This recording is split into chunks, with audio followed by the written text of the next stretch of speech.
네, 우리는 지금 로마서를 지금까지 계속 보아왔습니다. 제가 로마서를 우리 교회에 우리 크로스비에서 언제부터 시작을 했는지 봤더니 작년 10월부터 로마서를 시작을 했더라고요. 그래서 이제 로마서 15장이 거의 끝나갑니다.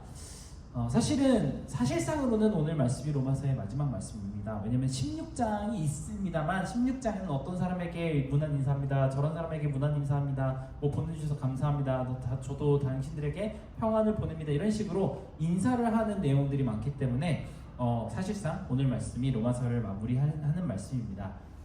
지금까지 로마서를 하면서 제가 어떤 주제들을 가지고 이렇게 같이 나누었는지 이제 유튜브 채널을 통해서 우리가 함께 다 보았는데 정말 다양하고 아주 깊은 주제들을 많이 나누었습니다.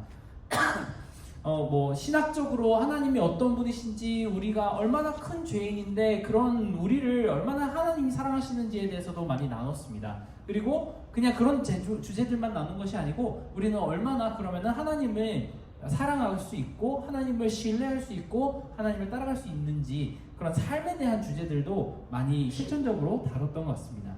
10장을 넘어서는 10전부터는 거의 우리 삶에 대해서 집중을 많이 했습니다. 그리고 제가 10장 넘어가면서부터는 설교를 할 때마다 이런 얘기들을 좀 많이 했던 것 같아요.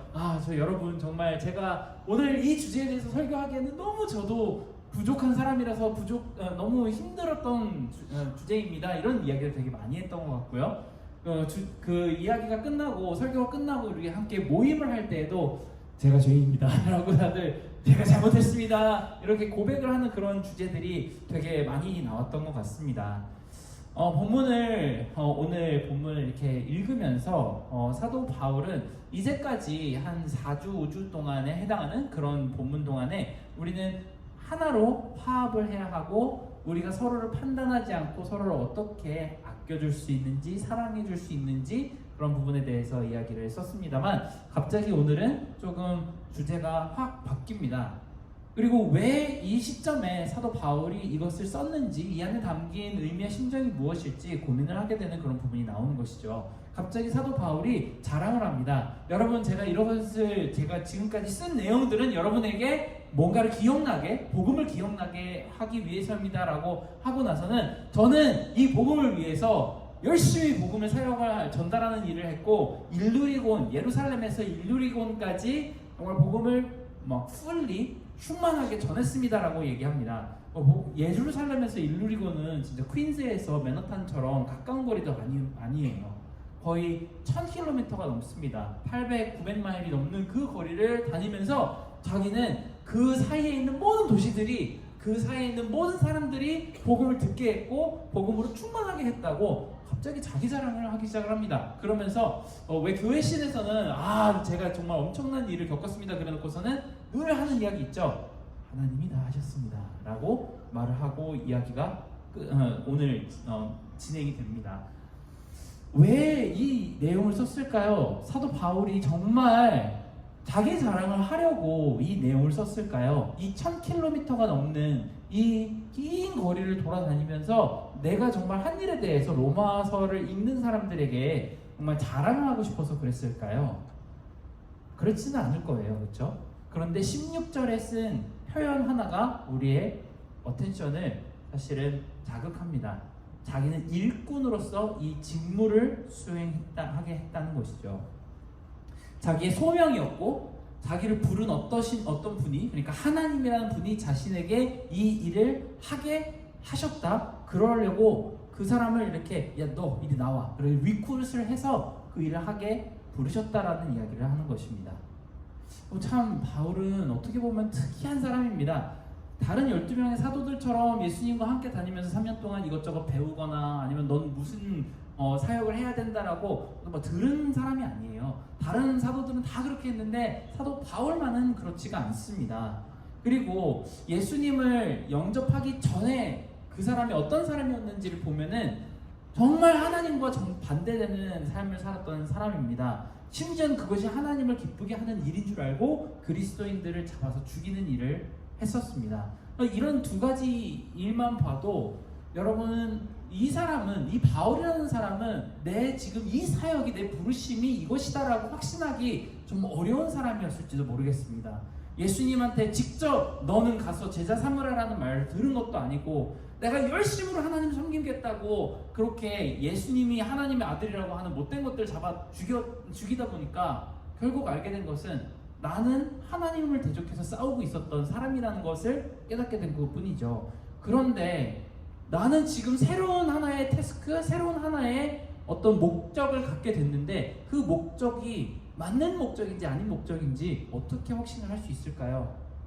이미 내 속에 한번 실패해본 경험이 있고, 이미 하나님을 엄청나게 실망시켰던 경험이 자기 안에서 발견됐는데, 그런 사람이 어떻게 지금 시점에는 지금 하고 있는 일은 옛날 일 말고 지금 하고 있는 일은 하나님이 나를 완벽하게 기뻐하시는 일이다 라고 확신할 수 있었을까요? 부르심의 내용 또한 확신의 영역으로 받아들이기가 쉽지 않은 내용이 있습니다. 분명히 이 사도 바울이라는 분은 그 에듀케이션 백그라운드가 유대교 박사거든요. 분명히 박사학위는 유대교를 따놓고서는 사역하는 대상은 이방인입니다. 뭐 헬라 철학, 뭐 그리스 문학을 배운 사람이 아니고 유대 히브리어를 배운 사람이, 그러면 히브리 사람들한테 가가지고 이렇게 해서 전도를 해도 모자를 판에 유대교 박사를 놔두고 이방인들에게 전달을 해야 된다고 그런 확신을 갖고 있는 것이죠. 여러분 분명히 여러분들 각자가 가지고 있는 그런 전문성이 있으실 거예요. 뭐 의대 다니시고, 뭐 음악 하시고, 뭐 다른 거 하시는 여러 가지 전문성들이 있으실 텐데, 디자인 했고, 뭐 파이낸스 쪽이고 다 있으실 텐데, 지금 내가 가지고 있는 이 전문성을 내려놓고 하나님이 어느 순간 다른 걸 하라고 부르신다면 어떤 느낌이 드실 것 같으세요? 저도 사실은 그랬었거든요. 저도 여러분이 믿거나 말거나, 처음에 대학교에 들어갔을 때는 프리메드 메이저로 들어갔었어요. 의대를 가려고 공부를 하고 있었는데, 어느 날 갑자기 너 그거 아니야 라고 얘기를 하는 순간 저는 굉장히 큰 정체성의 혼란을 느꼈었던 기억이 있습니다. 여러분은 어떠실 것 같으세요? 어떨 것 같으세요? 지금까지 나는 이것을 하는 사람이라고 생각을 했는데, 어느 날 갑자기 하고 하나님이 다른 부르심을 주신다면, 여러분은 아무리 거기에 하나님이 주시는 음성이라는 확신이 들어도 갑자기 그걸 바꾸기는 쉽지 않으실 거라고 생각이 듭니다만, 사도 바울은 그렇게 하고 있습니다. 그런데 내가 내 지금까지의 경험과 내 에듀케이션 백그라운드를 놓고도 정반대되는 행동을, 정반대되는 사역을 하는 지금 이 순간에 사도 바울은 나는 내가 해야 하는 일을 What I am made for, What I'm here on the earth for를 충분히 풀필하면서 살고 있다고 확신하는 것이죠. 여러분은 이런 확신이 있으세요? 내가 지금 하고 있는 이 일과 공부와 여러분이 뉴욕에서 거의 대부분의 삶을 보내는, 뉴저지에서 대부분의 삶을 보내는 그 시간에 대한 확신이 있으신가요? 내가 지금 하고 있는 일이 내가 그냥 원하기 때문에 하는 일뿐만이 아니고 하나님께서도 여러분에게 원하는 그 일을 하고 있다는 그런 마음이 드시나요? 우리는 사실 다 엄청 열심히 살죠. 잠도 줄이고 뭐 스트레스도 엄청 받아가면서 그렇게 하루하루를 살아가고 있습니다. 저는 뭐 이제까지 청년부 사역하면서 지난 일주일 동안 어땠어요? 그랬는데 아무것도 안 했는데요. 그런 사람 한 번도 거의 본 적이 없습니다. 너무 바빴고 시험 기간이었고 뭐 하느라고 잠을 못 잤고 잠 충분히 잤니? 그랬는데 네, 전 매일 8시간씩 자고 있습니다. 그러는 청년을 거의 본 적이 없습니다. 저도 마찬가지예요. 우리는 너무나도 이렇게 바쁘고 뭐 열심히 인생을 살고 있는데, 우리는 뭘 위한, 어떤 목적을 위한 그런 인생을 살고 있는지, 그리고 그 인생에 대한 얼마만큼의 확신이 있는지를 한번 생각해 봐야 될 것 같습니다. 우리는 원하는 것이 많죠. 뭐 어떤 사람들은 새로운 학위를 위해서 열심히 일을 하고 있고, 새로운 커리어를 위해서 일하고 있고, 지금 일하고 있는 데서 프로모션을 받았으면 좋겠고, 또 아니면 결혼을 해서 단란한 가정을 만들고 집도 사고 행복하게 살고자 하는 그 비전이 있을 것입니다. 그러다가 뭐 간혹 뭐 살면서 뭐 선교도 또 한 번씩 갔다 오고, 뜻깊은 일도 한 번씩 하고, 주님의 일도 한 번씩 하고, 그런 비전을 가지고 살아가고 있죠. 한 가지 한 가지씩 이루면은 잠시 만족을 할지라도 졸업하고 나니까 기쁘죠. 막 모자 와 던지고 나면은 모자가 떨어질 때쯤 내 직업은 이제 어떻게 구해야 하나? 나는 뭘 먹고 살지? 라는 생각이 드는 것이 우리의 인생입니다. 그러면서 만족을 잊어버리죠. 이것이 계속 반복되다가 보면 아니면은 정신없이 달려가고는 이 길 가운데서 어느 순간 내가 데드엔드에 부딪혀서 탁 쓰러지게 되는 그 순간 현타가 옵니다. 아, 진짜 내 길은 맞는 길을 살고 있는 것인가? 나는 뭘 위해서 이 인생을 살아가며 혹시 나는 잘못된 길을 오지 않았는가? 라는 의심을 하게 됩니다. 여러분이 보시기엔 제가 그렇게 나이가 많지 않아 보이겠지만 왜 이렇게 분위기 안 좋아지죠? 죄송합니다. 2001년에 제가 정말 좋아하면서 듣던 노래가 있어요. 여러분 G.O.D 아시나요? 네, G.O.D를 아시는 분이 끄덕끄덕 하시는 분 제일 어린 멤버가 G.O.D를 안다고 그러니까 되게 특이하네요. 2001년에 그 G.O.D가 어떤 앨범을 하나 발표를 했는데 길리라고 하는 노래가 있었어요. 그때 제가 처음 2000년에 미국에 와서 이제 유학을 시작하게 된 때였는데 2000년 이제 한 해를 지나고 너무나도 큰 혼란을 겪으면서 이 앨범이 나온 거를 들으면서 굉장히 저도 위로를 많이 받았던 그런 노래가 있는데요. 가사를 한번 잠시 소개를 하려고 해요. 왜냐면 이 노래가 나왔던 당시에 모든 사람들이 진짜 엄청나게 핵 공감을 했대요. 그래서 2017년에 BTS가 나오기 전까지 최고의 판매량을 가졌던 앨범이라고 하는데 제가 그걸 2001년 버전을 틀면 여러분들이 별로 안 좋아하실까봐 뼈빈자매 혹시 음악 큐 틀어주시면 감사하겠습니다.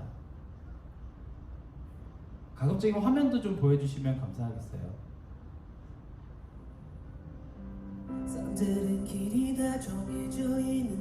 네, 처음부터 틀어주시면 감사하겠습니다. 이게 2절인데 길이 어디로 가는지 어디로 날 데려가는지 그곳은 어딘지 알 순 없지만 오늘도 난 걸어가고 있네. 사람들은 길이 다 정해져 있는지 아니면 자기 자신이 길을 만들어 가는지 알 순 없지만 이렇게 또 걸어가고 있네. 나는 왜 이 길에 서 있나? 이게 정말 나의 길인가? 이 길의 끝에서 내 꿈은 이루어질까?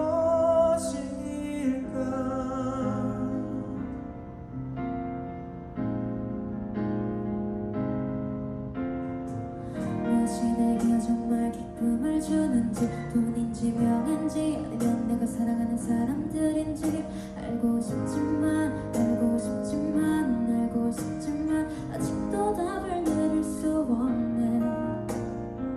자신 있게 나의 길이라고 말하고 싶고 그렇게 믿고 돌아보지 않고 후회도 하지 않고 걷고 싶지만 아직도 나는 자신이 없네. 나는 왜 이 길에 서 있나? 이게 정말 나의 길인가? 이 길의 끝에서 내 꿈은 이루어질까? 네, 감사합니다. 여기까지만.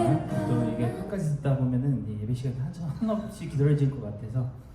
근데 저는 이 가사를 보면서 되게 우리 인생 삶이 고민을 하는 많은 고민 중에 거의 한 7~80%가 이 가사에 해당하는 내용이 아닌가 하는 생각을 굉장히 많이 해봤습니다. 저는 목사로 살면서도 가끔 가다가 그런 생각을 합니다. 내가 지금 잘 가고 있는 거 맞나? 그리고 내가 지금 정말 무엇이 나에게 기쁨을 줄 수 있을까라는 생각을 굉장히 많이 해보게 됐습니다. 이 가사를 들으면서 아닌데? 난 그렇지 않은데? 나는 완전 내 길이 확신이 있고 나는 지금 하고 있는 모든 일 때문에 100% 만족과 기쁨을 얻고 있는데 라고 생각하시는 분이 있다면은 저랑 상담을 좀 해보셔야 될 것 같습니다. 거의 대부분의 사람들은 이 가사를 들으면서 이 노래를 들으면서 아마 그렇게 생각을 하겠죠. 그런데 사도 바울만큼은 이 가사에 전혀 해당되지 않는 너무나도 확신이 찬 그런 삶을 살고 있다고, 나는 그렇게 살고 있으니까 여러분도 그렇게 하라는 그런 부르심에 대한 이야기를 합니다. 어떻게 이렇게 할 수 있을까요? 정말 큰 의아함이 듭니다. 그 비밀을 오늘 말씀 여기저기에서 한번 찾아봤으면 좋겠습니다. 사도 바울은 이렇게 이야기합니다. 여러분이 마음이 선하고 지식이 충만하기 때문에 서로 권면할 수 있을 줄 압니다. 그러니 이 확신은 누군가에게만 주는 특별한 부르심이 아니고 모든 크리스찬들이 서로가 서로를 권하고 격려하며 함께 걸어가야 할 부르심이라는 사실을 하나를 이야기를 합니다. 그러니까 우리는 항상 내 길이 맞는가라고 생각할 때 그것은 나의 길만을 생각할 때인데, 사도 바울은 우리의 길을 이야기를 하고 있는 것입니다. 우리는 개인주의가 굉장히 강한 사회를 살고 있죠. 그리고 특히 MZ세대는 더 개인주의가 강하다고 전 세대 사람들이 많이 비판을 하곤 합니다. 우리는 모두가 함께 무언가를 이룬다는 것을 생각하기가 정말 힘든 세대를 살고 있습니다. 특히 비전과 미래, 그리고 내가 지금 가는 길을 생각할 때 공동체의 미래를 생각하는 적이 거의 없습니다. 내 미래, 내 비전, 내 꿈, 나의 이룰 것에 대해서 생각을 하죠. 회사에서 일을 할 때도 정말 내가 열심히 일을 해서 다른 사람들과 다 같이 열심히 해서 이 회사가 잘 자랐으면 좋겠다고 생각하는 사람은 사장님밖에 없을 것입니다. 거의 대부분의 직원들은 내가 여기서 열심히 일을 해가지고 인정을 받아서 더 좋은 회사 가야지 라고 생각을 하겠죠. 길과 비전을 생각할 때 무엇이 나를 더 행복하고 만족감 있는 삶으로 인도를 할까를 생각하지, 어떻게 하면 우리가 전부 다 행복해지고 우리가 더 나아질 수 있을까를 생각하지 않습니다. 특히 비교와 경쟁에 많이 이제 쩌들은 우리 한국 사람 마인드를 생각해 보면 배가 고픈 건 참아도 배가 아픈 건 못 참는다고 많이들 합니다만, 우리는 우리의 행복을, 우리의 부르심을 생각하기가 어렵습니다. 그런데 사도 바울은 부르심이라는 것을 이야기할 때 첫 번째로 여러분 우리 모두가 기억해야 하는 것이 있다면, 개인을 부르신 것이 아니고 우리 공동체를, 우리 모두를, 크리스천을, 예수님 따르는 사람을 무엇으로 부르셨는지를 생각하라고, 그리고 서로에게 리마인드 해주고 인커리지 하라는 말에서부터 시작을 합니다. 각 사람이 내가 한 개인으로서 혼자서 길을 걸어갈 때는 그 길이 매번 헷갈리게 마련입니다. 이 길이 내 길인지 확신도 안 서고 앞과 뒤를 둘러보고 두리번거리게 됩니다. 저는 길찾기가 조금 있거든요. 저는 이제 한산한 보스턴 거리에서 길을 자주 잃어버렸는데, 뉴욕에 올 때 저의 가장 큰 걱정은 그거였습니다. 이 길 잃어버리면 어떡하나. 나 바둑판으로 생겼는데도 헷갈리더라고요. 한 번 100번 가본 길도 한 번 뭔가 조금 바뀌어 있으면 저는 혼란스러워합니다. 한 블럭만 공사로 이렇게 막아놔서 이렇게 돌아가도 나 지금 여기 어디에 있지?를 헷갈리는 게 제 성향이에요. 그런데 누군가가 길을 잘 아는 사람과 길을 함께 걷는다면 저는 길을 잃어버리지 않을 자신이 있습니다. 한 사람만 길을 알아도, 그렇게 확신이 있어도 다른 같이 하는 사람들은 다 같이 확신을 가지고 나아갈 수 있는 것이 혼자 걸을 때와 같이 걸을 때의 차이죠. 그러다가 또 여기 나 알아 라고 하는, 길 같이 걷다 보면, 아니면 길을 같이 찾다 보면 나 여기 한번 본 것 같아 라고 길을 레코그나이즈 하는 사람들이 하나 둘씩 생겨가면, 그럴 때 우리는 더욱 우리가 가는 길이 확신이 생기게 됩니다. 왜 우리가 인생길을 헤매는 시간이 많을까요? 우리 부모님 세대나 아니면 다른 세대 사람들보다 우리 세대가 더 혼잡하고 복잡해서 그럴 수도 있겠죠. 그런데 혼자 가려고 하기 때문에 그 모든 고민과 확신 없음을 나 혼자 짊어져 보려고 하기 때문에 모든 지식과 선한 마음을 가지고 서로 권고하는 방법을 잊어버렸기 때문에 우리는 더 자주 길에 대한 확신, 내가 지금 가고 있고 내가 부르신 하나님의 소명에 대해서 확신하지 못하는 그런 이유가, 그런 계기가 많이 찾아오곤 합니다. 또한 15절의 말씀 우리가 한번 자세히 살펴볼 필요가 있는 것 같습니다. 하나님의 은혜가 여러분에게 생각나게 하려고 로마서를 썼다고 합니다. 로마서는 참 여러 가지 이야기를 했습니다. 우리 모두 인생에 큰 문제가 있다는 것, 죄라는 것에서부터 시작을 해서 우리가 7, 80년 아무리 열심히 살아도 결국엔 끝은 죽음이라는 운명밖에 없다는 것을 이야기를 했습니다. 돈을 아무리 많이 벌어도 죽어서 없어져 버리고, 많이 공부해도 죽고, 엄청난 인기를 끌어도 죽습니다. 다른 사람들이 아무리 나를 기웃해줘도 내가 죽고 없으면은 그게 무슨 소용일까요? 모든 사람들은 죄 가운데서 죽는다고 로마서는 이야기했습니다. 하지만 하나님은 우리를 너무나도 사랑하시기 때문에 자기 아들을 내어주셔서라도 우리가 다시 예수님처럼 살아날 수 있는 방법을 제시해 주셨다고 합니다. 그리고 우리가 그 길대로 따라오지 못할까봐 성령님이라는 분을 보내주셔서 그 길을 함께 갈 수 있도록 하셨다고 하는 것이 지금까지 로마서의 말씀입니다. 그냥 이것을 여러분들이 지식적으로 알기 위해서 가르친 것이 아닙니다. 여러분들이 이것을 처음 듣는 것일 수도 있고, 정말 교회를 오랫동안 다니면서 모태신앙으로서 100번도 1000번도 더 듣는 말씀일 수도 있겠지만, 여러분 지금부터 발걸음에 힘을 주고 눈을 똑바로 크게 뜨고 그렇게 살아라고 부르심을 가운데로 콜링하고 있는 것이 로마서의 말씀이죠. 그럼 이 부르심이 무엇인지에 대해서 한번 같이 나누고 싶습니다. 베드로전서 2장 9절에 이렇게 나와 있습니다. 여러분은 택하신 족속입니다. 왕같은 제사장이고 거룩한 나라입니다. 그분의 소유된 백성이니 이는 여러분을 어두운 가운데서 불러내어서 하나님의 놀라운 빛으로 들어가게 하신 예수 그리스도의 아름다운 덕을 선포하게 하기 위한 것입니다. 로마서를 쓴 사도 바울은 우리가 어떤 위치에 있든지 상관없이 우리의 부르심은 여기에 있다고 이야기합니다. 하나님께서 여러분의 마음 가운데 정말 기쁨을 주시고 위안을 주신 그 이유가 뭘까요? 예수님의 아름다움을 선포하라고 부르셨다고 합니다. 이 말씀은 여러분 모두가 신학 공부에서 목사님이나 전도사님이나 사모님이 되라고 하는 말씀이 아닙니다. 여러분이 삶을 살기 위해 정말 열심히 일을 하고 있는 그 일터와 학교와 지역 사회에서 하나님이 예수님의 아름다운 덕을 선포하시라는 말씀을 하고 있는 것입니다. 여러분은 그 선포를 하시기 위해 무엇이 필요하다고 생각을 하시나요? 사실 여러 가지가 필요하겠죠. 뭐 트레이닝도 받으면 좋을 것 같고, 좀 이렇게 자신감 있게 이렇게 말을 하는 연습도 해보면 좋겠지만, 여기 사도 바울이 우리에게 이야기하는 것은 정말 제일 중요한 한 가지입니다. 하나님이 얼마나 놀랍고 아름다운 분인지 먼저 여러분이 경험하시라는 것입니다.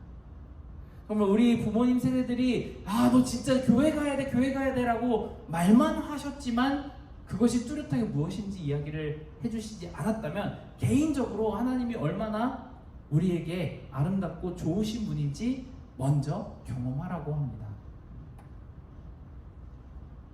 그리고 새로운 하나의 모티브를 소개를 합니다. 바로 자랑이라고 하는 것입니다. 내가 여러분에게 자랑할 것이 있습니다 라고 이야기를 하는 것이죠. 여러분, 우리가 자랑이라고 하면 별로 그렇게 좋게 생각 안 하죠. 저는 제가 지금 쓰고 있는 게 여러분 아시다시피 아이폰 X입니다. 아이폰 14이 처음 나왔을 때 어떤 형제가 아이폰 14을 색깔별로 다 사가지고 제 앞에서 이렇게 보여주며, 제가 제일 마음에 드는 건 하나만 놔두고 리턴하겠다는 이야기를 할 때 아이폰 10 유저로서 얼마나 가슴이 아팠는지요. 저는 한 개도 못 샀는데 4-5개를 사가지고 저한테 이렇게 자랑을 하는 모습을 보면서 참 나는 언제 바꾸나 라고 생각했는데 아이폰 15이 나오려고 하는 지금 시점까지 저는 10을 쓰고 있어요. 네, 그렇다고요 여러분. 우리는 자랑이라고 이야기하는 그 단어를 별로 그렇게 좋아하지는 않습니다만, 사도 바울이 이야기하는 자랑은 그럼 무엇일까요? 이것은 교만하게 되는 자랑과 완전 다른 의미를 가지고 있습니다. 마치 어린 아이가 초등학교 1학년 시험을 봤는데 100점을 받았다고 칩시다. 그러면 너무나도 기분이 좋아서 집에 막 뛰어와가지고 막 엄마 아빠 나 이거 봐라 그러면서 시험지를 보여주겠죠. 저희 아들이 한 며칠 전에 그랬습니다. 버스에서 내리자마자 갑자기 가방을 막 여는 거예요. 막 look at this 그러는데 나 100점인 줄 알았더니 한 개 틀렸더라고요. 그래도 자기 자랑스럽다고 막 이렇게 하는데 잘했어 그러는데, 부모 입장에서는 맞은 문제를 안 보고 틀린 문제를 뭐 틀렸길래 한 점이 털 틀렸나. 근데 야 이거 아는 건데 틀렸다. 맞은 거 99개를 얘기를 해야 되는데 틀린 거 1개를 저는 얘기를 하고 있더라고요. 근데 아이 입장에서 부모한테 자랑하는 것은 정말 순수한 마음에서 내가 정말 사랑하고 믿는 분에게 칭찬받고 싶어서 자랑하는 것입니다. 내가 더 교만해지고 싶거나 아니면 남들보다 더 위에 꼭대기에 올라서고 싶어서 자랑하는 것이 아니고 정말 순수하게 함께 기뻐할 수 있는 사람과 믿는 사람과 칭찬받고 싶은 마음을 나누는 것이죠. 우리 애를 안아주고 자랑스러우면 내 새끼 진짜 잘했다 라고 하는 그 부모님의 목소리를 듣고 싶은 것이 어린이의 마음입니다. 그리고 이것이 사도 바울의 자랑하고 싶은 마음인 것이죠. 사도 바울은 사실 이 얘기를 굉장히 자주 합니다. 빌립보 교회 사람들에게 그 말씀을 듣고 예수님을 믿어서 날마다 영적으로 성장하는 것을 보면서 나 천국 가면은 너희들이 내 자랑이야. 나 하나님 앞에 가서 보세요. 내가 전도한 하나님의 백성입니다라고 자랑을 하려고 정말 기다리고 있어라고 얘기를 합니다. 그리고 고린도 교회 사람들에게는 자신이 번제물로 관제로 제단 위에 부어지더라도 고린도 교회 사람들을 구원받게 해서 하나님께 자랑하고 나는 사랑을 받을 것이라고 이야기를 합니다. 아까 들었던 노래 가사 중에 이런 게 있죠. 무엇이 내게 정말 기쁨을 주는지 돈인지 명예인지 아니면 내가 사랑하는 사람들인지 알고 싶지만 아직 답을 내릴 수 없네. 하지만 사도 바울은 내게 정말 기쁨을 주는 게 무엇인지 명확하게 답을 내렸습니다.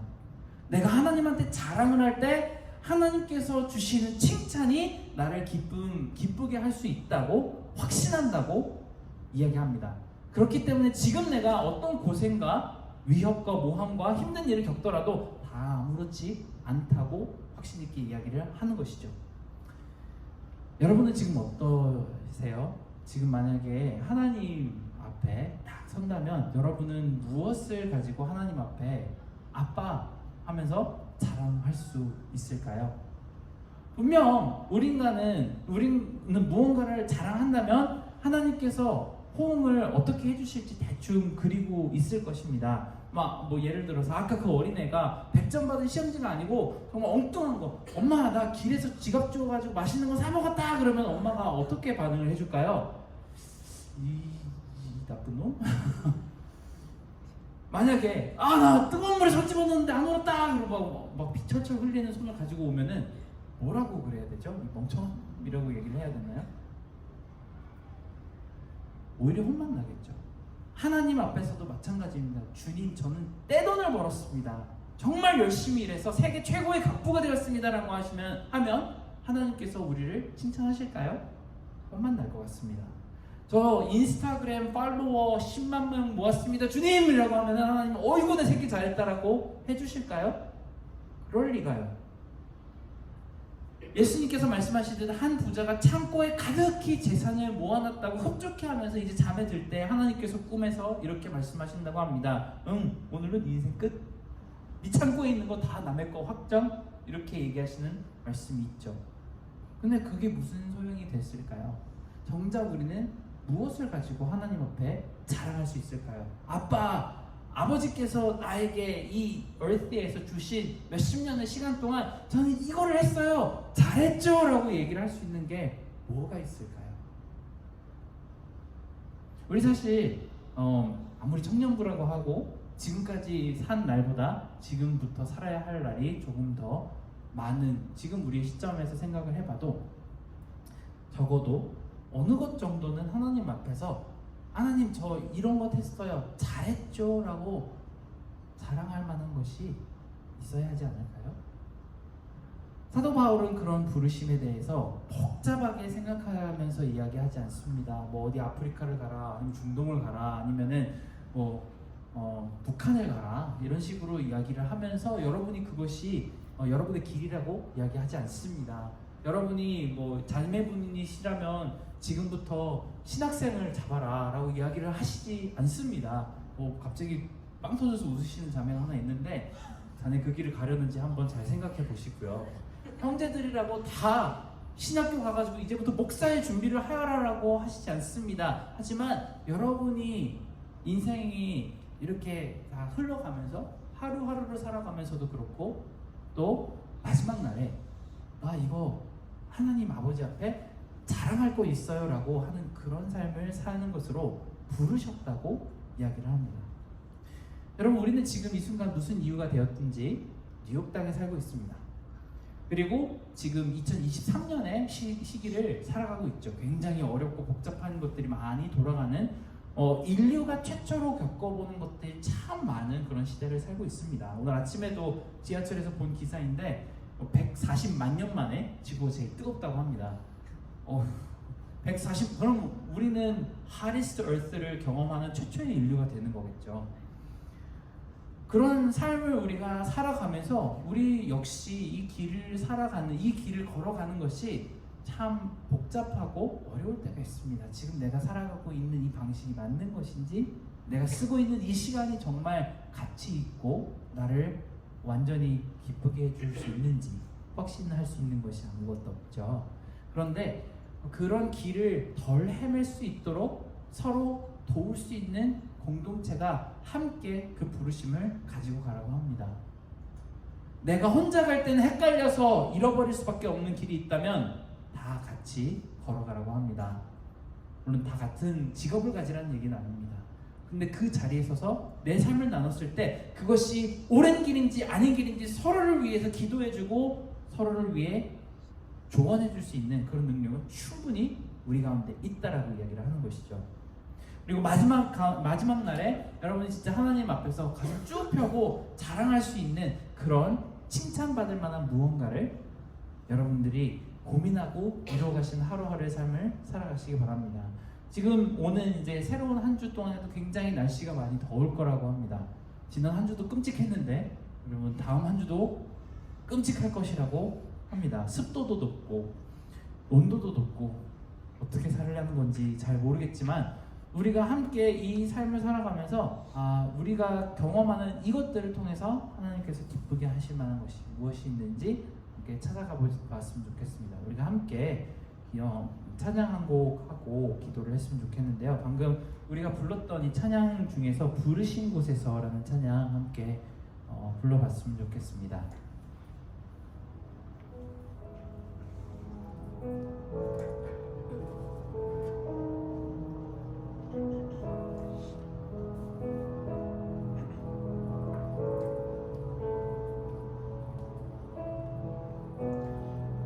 따스한 성령님 마음으로 보내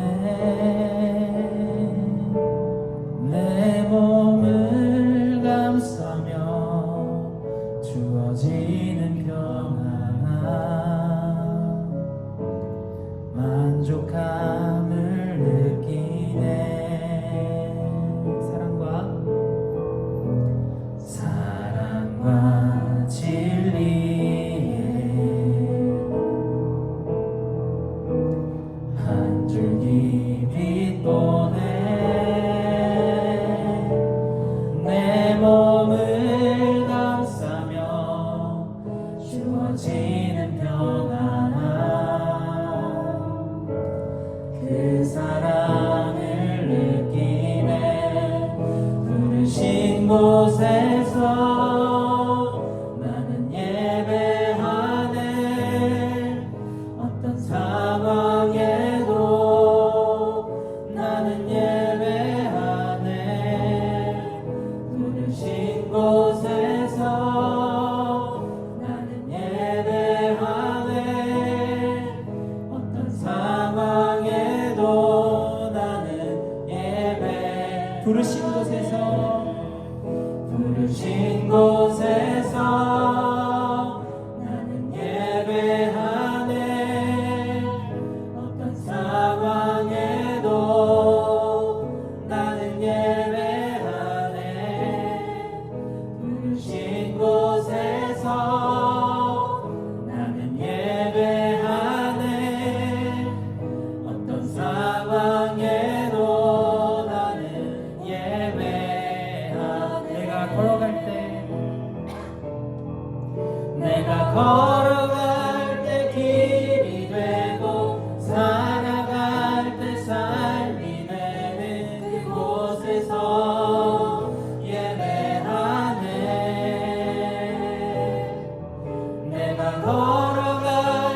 우리 잠시 동안 기도했으면 좋겠는데요.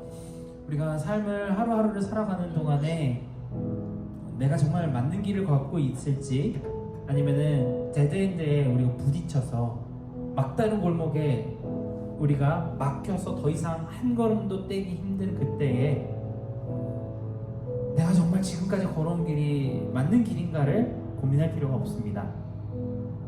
왜냐하면 내가 어떤 길을 가든지 아니면 내가 그 자리에 딱 서 있든지 상관없이 내가 하나님의 칭찬, 아버지의 칭찬을 받는 그 방법이 무엇일까? 아버지 앞에 자랑할 것이 무엇이 있을까를 고민하며 사는 삶은 절대 낭비되지 않습니다. 우리가 이것을 부르심이라고 부르고, 우리가 교회에서 그렇게까지 우리가 부르심 목적이 무엇인지에 대해서 이야기할 때 이것을 이야기하게 됩니다.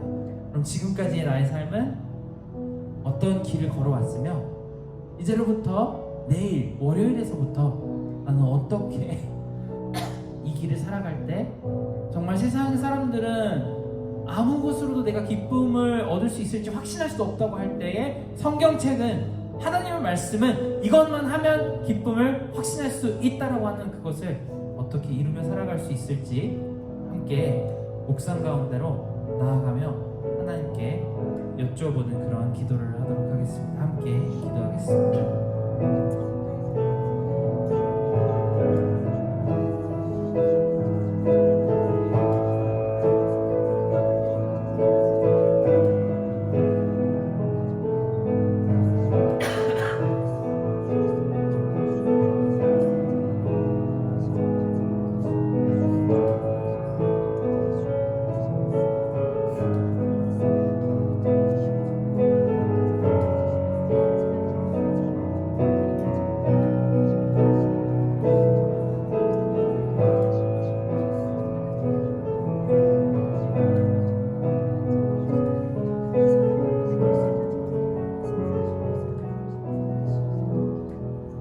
우리는 이 세상을 살아가면서 정말 우리가 성공하고 기쁘기 위해, 우리가 행복하기 위해 정말 너무나도 많은 것들이 필요하다고 합니다. 우리가 금수저야 하고, 우리가 많은 재능을 가지고 있었어야 하고, 우리에게 더 많은 시간과 우리의 노력이 필요하다고 하고, 또 많은 럭키 찬스들이 있었어야지 우리가 행복할 수 있다고 합니다. 하지만 오늘 들은 말씀은 그렇지가 않습니다. 우리가 아무것도 없어도 하나님께서 기쁨을 주시는 그 기쁨을 붙들을 수만 있다면 우리는 항상 아무것도 없어도 행복할 수 있다고 확신에 찬 가르침을 우리에게 전달합니다. 우리가 이 기쁨을 배우고자 합니다. 우리의 인생의 목표가, 그리고 삶의 방향성이 이 행복을 위해서 나아가는 것이면 하나님 정말 우리를 채워주시고, 우리가 모든 부족한 것들이 이루어질 수 있는 그런 귀한 것들을 경험할 수 있다고 말씀해 주신 것을 믿을 수 있게 해달라고 함께 기도했으면 좋겠습니다. 로마서 8장의 1절부터 2절의 말씀입니다. 율법이 육신이 연약하여 할 수 없는 그것을 하나님은 하시나니, 이는 우리가 죄와 사망의 법에서 생명의 성령의 법으로 옮기었습니다 라고 합니다. 우리가 생명의 성령의 능력으로 함께 정말 큰 기쁨과 만족함을 얻을 수 있는 그런 삶을 하나님께 달라고 함께 또한 묵상하며 같이 기도하겠습니다.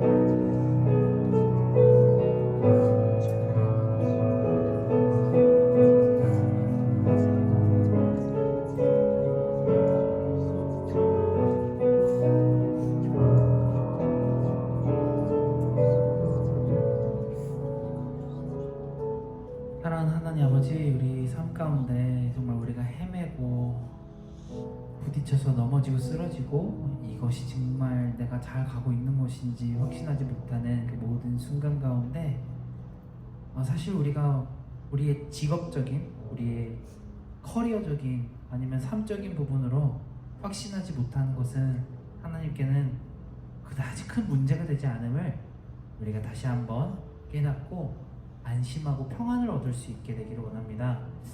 아니, 우리가 걸어가는 이 길 가운데 우리가 큰 행복을 얻는 것이 목적이라고 하면 이미 하나님은 그 목적이 어떻게 이루어질 수 있을지 알려주셨습니다. 우리가 이것을 놓고 고민하며 걸어갈 때에 정말 다른 어떤 것들은 다 우리가 고민하지 않아도 따라오고 자연스럽게 채워질 수 있는 그런 귀한 하나님의 은혜와 섭리가 됨을 인정하고 나갈 수 있게 도와주시기 바랍니다. 우리가 오직 한 가지 하나님께 자랑할 것이 무엇인지를 고민하며 이 삶 살아갈 수 있게 도와주시옵소서.